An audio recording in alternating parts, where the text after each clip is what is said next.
धर्म विरोधी से मैं कोई भी नाता नहीं रखता हूँ। ये जो एक फैशन चल गया है धर्म का विरोध करना, मैं सिर्फ सनातन धर्म की बात नहीं कर रहा हूँ। अगर कोई आदमी किसी भी धर्म के खिलाफ बोलता है तो फिर मैं उस आदमी का साथ छोड़ देता हूँ। और ऐसा मेरे जीवन में बहुत सारे लोग हुए जिन्होंने सनातन धर्म के खिलाफ तो बोला ही, तब मेरे में वो थोड़ी सी हिम्मत की कमी थी। लेकिन अब जब भी कोई सनातन धर्म के खिलाफ बोलता है, गुड बाय। अब मेरे सामने अगर कोई आदमी इस्लाम धर्म के खिलाफ बोले तो गुड बाय, क्योंकि मैं नहीं मानता हूँ किसी को इस लायक कि वो किसी भी धर्म के खिलाफ बोल सके। अगर मेरे सामने कोई बाइबल के खिलाफ बोले, गुड बाय, फिर मुझे उस आदमी से कोई भी नाता नहीं रखना है। अगर कोई आदमी मेरे सामने सिख धर्म के खिलाफ बोले, मुझे उस आदमी से कोई नाता नहीं रखना है, क्योंकि मैं किसी भी आदमी को इतना काबिल नहीं मानता कि वो धर्म के खिलाफ बोल सके या धर्म ग्रंथ के खिलाफ बोल सके। यहाँ एक अपवाद मुझे कहना होगा कि मैं ओशो की बात नहीं कर रहा हूँ। ओशो एक ऐसे सिद्ध पुरुष है जो जब भी कुछ कहते हैं तो उनके उद्देश्य को समझना होता है। ओशो ने हमारे मन के खिलाफ कहा है, किसी धर्म के खिलाफ नहीं कहा है। ओशो ने जो हमारी मान्यता है, मन है, उसको लेकर उन्होंने कुछ कहा है। वास्तव में किसी भी धर्म को अगर कोई बढ़िया से समझा सका तो ओशो समझा सके। मुझे याद है गीता दर्शन के माध्यम से ओशो ने जितना बढ़िया भगवान श्री राम को समझाया था, उसी तरह से जब आप ओशो का एक ओंकार सतनाम सुनेंगे तो आपको पता चलेगा सिख धर्म को उन्होंने कितना बढ़िया से समझाया है। जिस समय वो एक ओंकार सतनाम पाठ कर रहे थे, उस समय एक बुजुर्ग सरदार जी को लगा कि शायद ये पंजाबी है, तो उन्होंने कहा था कि पंजाबी हो तो पगड़ी क्यों नहीं बांधते हो। तब ओशो ने कहा कि भाई मैं पंजाबी तो नहीं हूँ। तो उन्होंने कहा कि इतना बढ़िया से सिख धर्म के ग्रंथ के बारे में कैसे बोल लेते हो। तो ओशो का जो प्रवचन है एक ओंकार सतनाम, उसे सुनने के बाद लगता है कि उनको सिख धर्म को उन्होंने कितना कितना सम्मान दिया। और ओशो ने अपने प्रवचन में कई बार इस्लाम धर्म और मोहम्मद साहब पर भी प्रवचन किया। उसके बाद यहाँ तक उन्होंने पक्ष में किया, प्रशंसा में भी किया, और जहाँ जहाँ उनको कहीं लगा उन्होंने कहा। लेकिन मैं उतना अधिकारी किसी को नहीं मानता हूँ कि ओशो के बाद कोई आज मेरे सामने कोई आदमी बाइबल के खिलाफ बोल दे, मैं माफ़ नहीं कर सकता हूँ। क्योंकि ओशो जब अपने इंग्लिश प्रवचन में जब बाइबल पर बोलते हैं या ईसा मसीह पर उन्होंने हजारों बार बोला होगा। जब जब वो बुद्ध, महावीर, कृष्ण, जीसस कहेंगे तो जीसस का नाम वो साथ में लेते हैं। हर 2-4 मिनट पर ओशो बुद्ध का नाम लेंगे, महावीर का नाम लेते हैं, कृष्ण का लेते हैं, जीसस का नाम लेते हैं।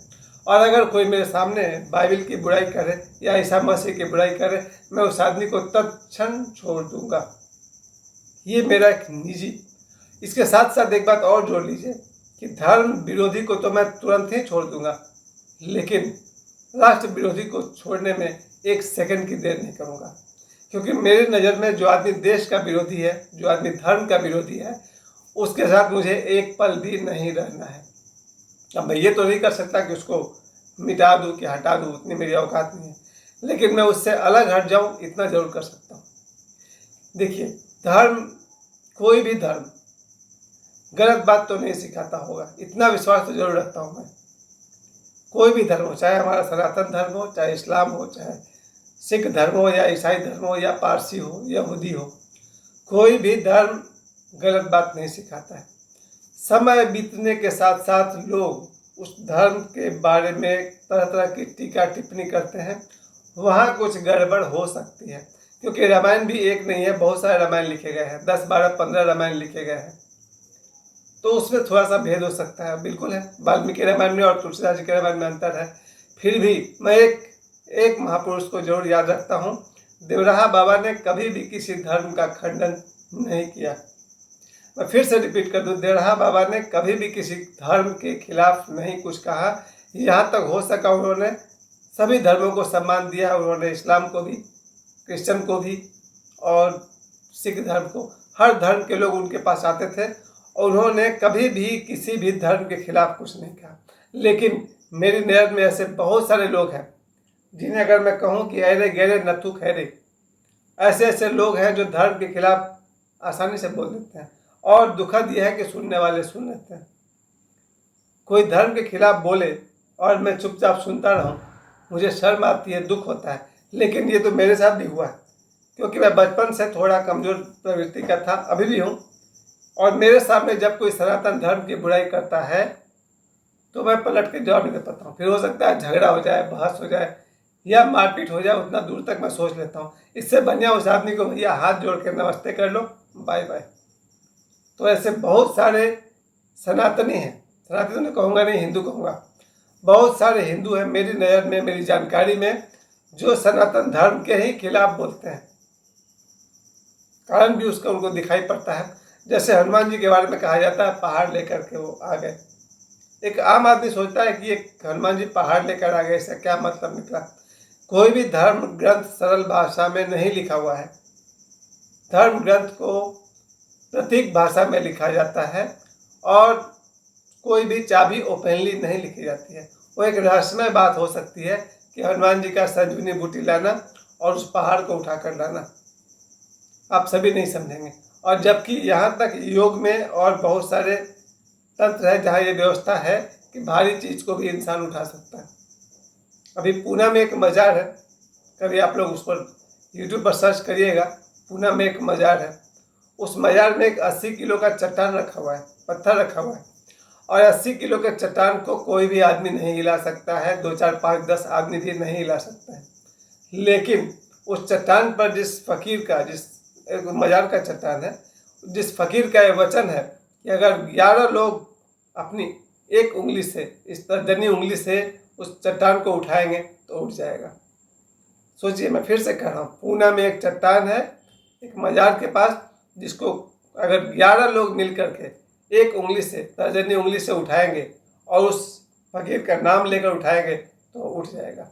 लेकिन 11 की जगह 10 होगा तो नहीं उठेगा, 12 होगा तो नहीं उठेगा। इस उंगली की जगह अगर आप ये उंगली यूज करेंगे तो नहीं उठेगा, हथेली यूज करेंगे तो नहीं उठेगा। इस वीडियो को आप लोग यूट्यूब पर देख लीजिएगा। पूना में वो 80 किलो का एक चट्टान है जो सिर्फ इस उंगली से उठेगा और 11 लोग के मिलने पर उठेगा।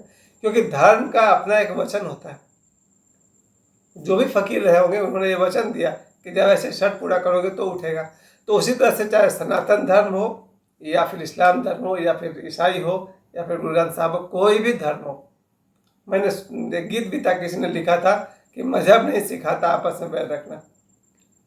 तो मेरा अपना मानना है कोई भी धर्म गलत बात तो नहीं सिखाता होगा, नफरत तो नहीं सिखाता होगा। और फिर मैं अपने आप को उतना अधिकारी नहीं मानता हूँ कि मैं किसी भी धर्म के खिलाफ बोल दूँ। क्यों? अगर सनातन धर्म में मेरा जन्म हुआ है, सनातन धर्म के मुझ पर संस्कार है, इसका मतलब ये तो नहीं कि मैं सनातन के खिलाफ ही बोलना शुरू कर दूँ। और बहुत सारे हिंदू हैं जो सनातन के खिलाफ बोलते हैं। जब मैं यूट्यूब पर वीडियो डालता हूँ वो फटाक से मैसेज आता है यूट्यूब से या फेसबुक पर, भगवान राम के खिलाफ, परशुराम के खिलाफ। मुझे आश्चर्य होता है कि जो मैसेज करते हैं वो हिंदू ही हैं। खैर, मैं किसी को इतना अधिकारी नहीं मानता हूँ कि वो हिंदू धर्म के खिलाफ या सनातन धर्म के खिलाफ बोले और हम सुन लें। और ऐसे लोग मेरे सर्कल में, मेरे ग्रुप में, दोस्तों में हैं जिन्होंने दूसरे धर्म के खिलाफ भी बोलना शुरू कर दिया। और मैं समझता हूँ कि अगर कोई आदमी मेरे सामने सनातन धर्म के अलावा भी किसी धर्म की बुराई करेगा तो मिनिमम इतना मैं कर सकता हूँ कि उस आदमी से दोबारा मिलने नहीं जाऊँगा। क्योंकि जो आदमी धर्म का विरोध कर सकता है वो मेरा साथ कब तक देगा।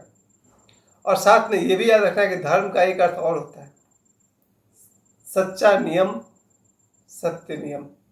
अगर कोई आदमी, ये मैं आखिरी बात कहना चाहता हूँ, अगर कोई आदमी अधर्मी है उसको उसी समय त्याग देना चाहिए। याद करिए श्री रामचरितमानस में एक लाइन है जहाँ विभीषण को लगा कि रावण उनके समझाने से भी नहीं समझ रहे हैं तो उन्होंने रावण का त्याग किया। वास्तव में विभीषण ने अपने भाई का त्याग नहीं किया है, एक अधर्मी भाई का त्याग किया है जो धर्म के विरोधी है। धर्म विरोधी भाई को त्याग देना कोई ज़्यादा गलत बात नहीं है। हाँ, आश्चर्य तो ये होता है कि रानी मंदोदरी, जिन्हें 5 सती में से माना जाता है, सीता, अहिल्या, द्रौपदी, मंदोदरी, तारा, तो इन 5 सतियों में रानी मंदोदरी का नाम भी आता है। क्यों? क्योंकि रानी मंदोदरी रावण की पत्नी थी और ये जानते हुए भी कि रावण गलत है, रावण को उन्होंने समझाया लेकिन कहीं भी उसका त्याग नहीं किया क्योंकि रावण उनका पति था। मंदोदरी ने एक गलत आदमी के साथ भी अपना पत्नी धर्म निभाया उसे बार बार समझाया रावण को, लेकिन उन्होंने पति का त्याग नहीं किया। इसीलिए मंदोदरी को सती कहा जाता है। ये देखने का अपना अपना नजरिया है। विभीषण ने अपने अधर्मी भाई को त्याग दिया, ये भी अपनी जगह ठीक लगता है। उसी तरह से 2 सीन और मैं कहूँगा। मदर इंडिया फिल्म का एक दृश्य था जहाँ अंतिम दृश्य में नरगिस जी के सामने वो सुनील दत्त एक गांव की लड़की को उठा कर ले जा रहे हैं। तब सुनील दत्त जब उस लड़की को उठाए हुए हैं घोड़े पर, उसको लेकर जा रहा है, क्योंकि वो डाकू है ना सुनील दत्त उसमें, तब नरगिस अपना बंदूक उठाती है और अपने बेटे को गोली मारती है, क्योंकि धर्म पहले, रिश्तेदारी बाद में। यही मेरा भी संदेश है, धर्म और देश पहले, रिश्तेदारी बाद में। धन्यवाद।